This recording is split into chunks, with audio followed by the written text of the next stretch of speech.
Good afternoon. My name is Gillian Askew and I am from Go for Growth. I'm just going to wait a few seconds to allow people to join us. We have got a few people registered for the session today. You might be familiar with me. I've done a few of these sessions now for the North Yorkshire Approved Provider List Procurement for Adult Social Care. If you haven't met me, my name is Gillian and I'm one of the directors of a company called Go for Growth, who are providing support for providers on processes all the way through the Approved Provider List procurement. I will just give it another couple of seconds just to allow people to join, and then we'll get started. The point of the session today is that it's an open question and answer session. So that means that there's no formal agenda. We have 45 minutes set aside, but if we don't use all of that time, if there aren't any questions or if there aren't too many questions, then of course we'll give that time back. I have got a few things just to run through with everybody that's on the call today. If you are watching this back in slower time, the session is being recorded. And so if you couldn't make it, but you'd registered to come along today, don't worry, this is being sent out to you via email. So that might be how you've got hold of it. Also, a copy of the session today will be published on the Go for Growth LinkedIn page and also the Go for Growth Facebook page. And we'll send a copy through to North Yorkshire County Council so it can go on the partner provider place on the website, and they can push that through Care Connected as well. So there's plenty of ways to get hold of any of the information that we're running through today. So I can see we have had a few people join us, so I will just crack on. Things to just note for today. So the closing date is next Friday, the 12th of August at 12 p.m. It was extended. So that's the first submission date. I don't believe that the award date and the start date for the approved provider list have changed. The extension was to give just some more time to providers. My understanding from North Yorkshire Council is that it won't be extended again. So the submission closing date for this round won't move from next Friday, the 12th at 12 p.m. However, you might well be aware, but just in case you're not, that doesn't mean that it's this time or no time at all. What the process is for the approved provider list is that it will stay open forever, and that every 12 weeks from the start date, and the intended start date is around the 1st of November. And so 12 weeks from thereafter, any new applications will be assessed and evaluated, and people will be able to join the approved provider list. And in addition to that, if there is a need and an urgent need at that, then North Yorkshire County Council will work with providers at that point. So there will be other points of entry as well in amongst that could be driven by need. I think two things to say. The legacy terms and conditions came up a lot in clarification questions. I would always advise providers, if you haven't already, if you have any questions, even though clarifications have effectively closed now, there are over 240 questions in the clarification log, which you can access through the Your Tender portal. They're really helpful, so you can always have a look through there. But North Yorkshire have already said if there is a question that you have that would prevent you from submitting an application at this point, please do ask it. So, but one of the questions that came up quite a lot was around legacy terms and conditions. So if you have people that stay on legacy, that are on terms and conditions now, they will continue unless there is a change in their care need.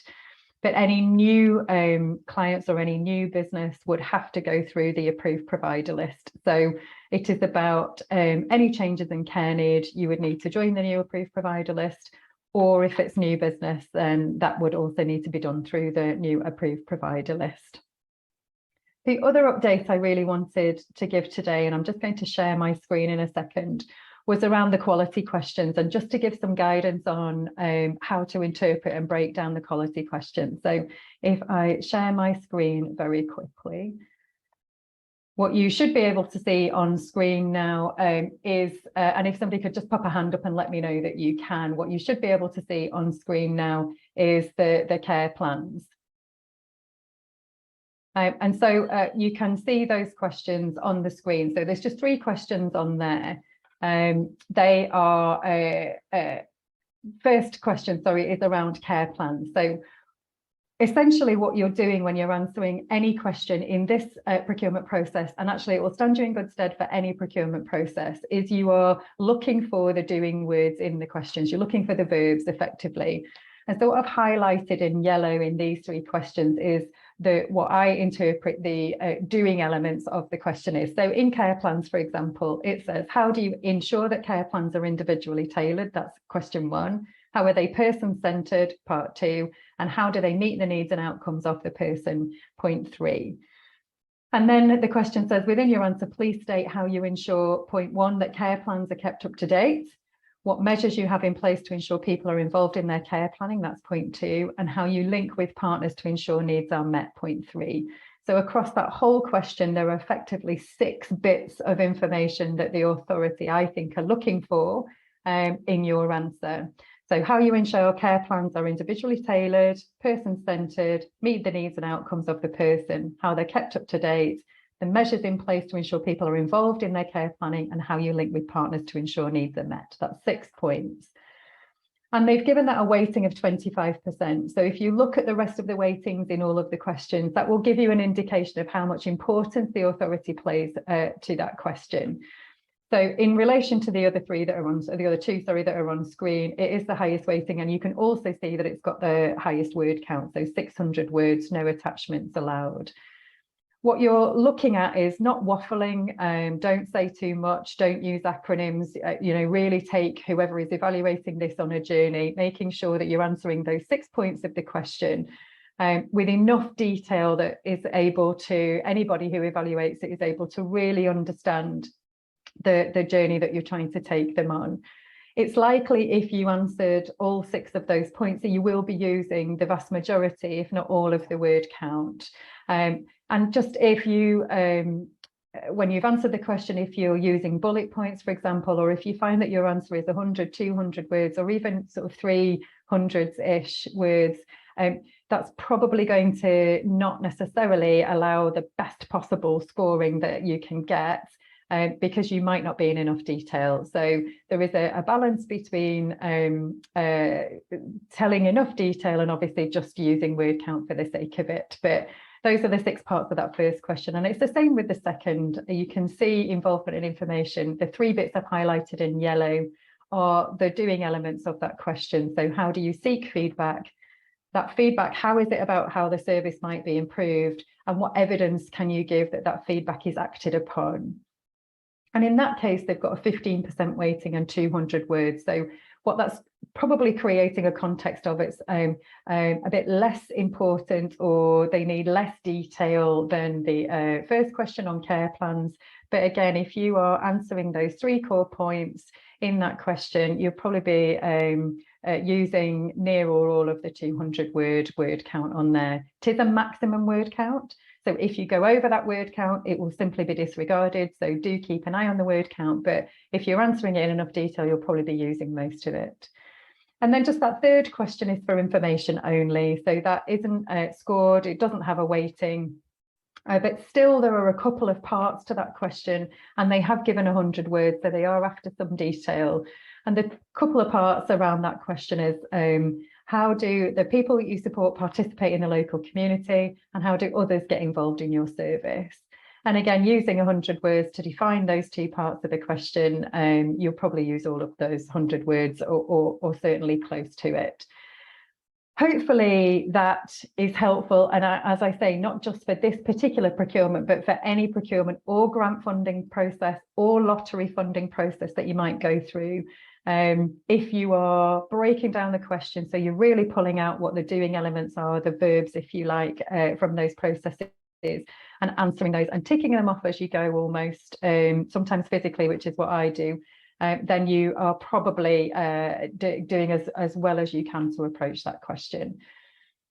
So I'm just going to stop sharing my screen now. So that was what I wanted to go through with providers on the call today. But of course, the main part of the presentation today, or the session today, is to make sure that we have some time for your questions. So I will continue to chat, but please do pop your questions if you have them into the Q&A or even into the chat, and I will keep an eye on them for the next few minutes.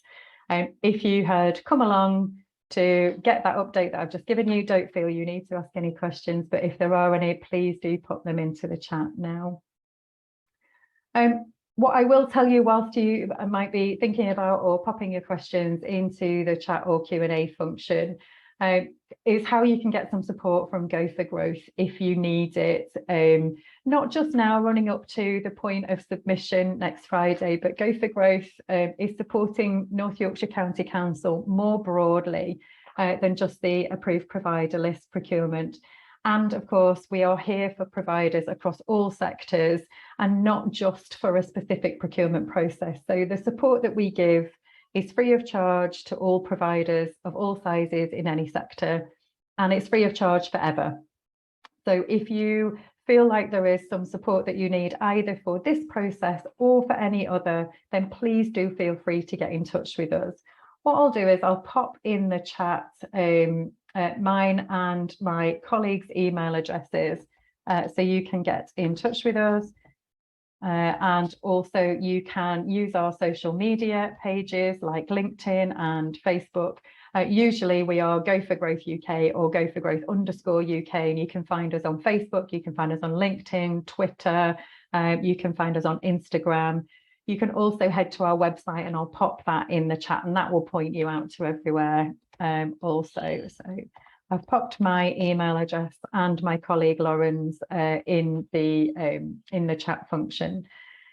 You can also book a one-to-one session with us. So we run 30-minute one-to-one sessions with anybody for any conversation that you might need. So please do feel free to use that functionality if you want to. You can let us know whatever kind of question you have, whatever support it is that you need. You can book an in confidence 30-minute session with either myself or my colleague Lauren, usually in the first instance, and we'll work out how we can best support you. The job of Go for Growth really is to help enable your own growth aspirations or continued business aspirations. So we are here to help with everything, including this process, but not limited to just this process. So I'm just going to pause for a second and see if there are any questions that anybody has. There's nothing yet in either the chat or the Q&A functionality, but if you have any questions on this specific approved provider list procurement submission running up to the 12th at 12 p.m, please do feel free to get in touch with either myself or my colleague Lauren. We are here to help. You can give us a shout, no problem. We know what we can and can't answer, so we wouldn't be able to help with service delivery and we wouldn't be able to help with pricing necessarily. But we can always help you trawl through clarification questions to see if the answer's already there, or we can ask for a clarification question on your behalf in the process to North Yorkshire. So even if you're not sure whether it's a question we can deal with, we are sure, so feel free to just reach out and give us a shout. And it looks like there aren't any questions from the floor today. I can't see anything in the chat or the Q&A function. I'll just do a really quick check. No, there's just our email addresses in the chat and nothing specific in the Q&A. So what I will do is I'll close the call just now.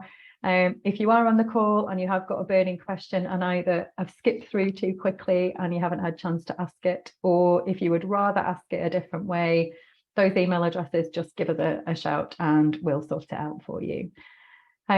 Hopefully that's all okay. Hopefully that was useful. Like I say, give us a shout if you need anything else, and thank you for joining us. Have a great weekend, everybody.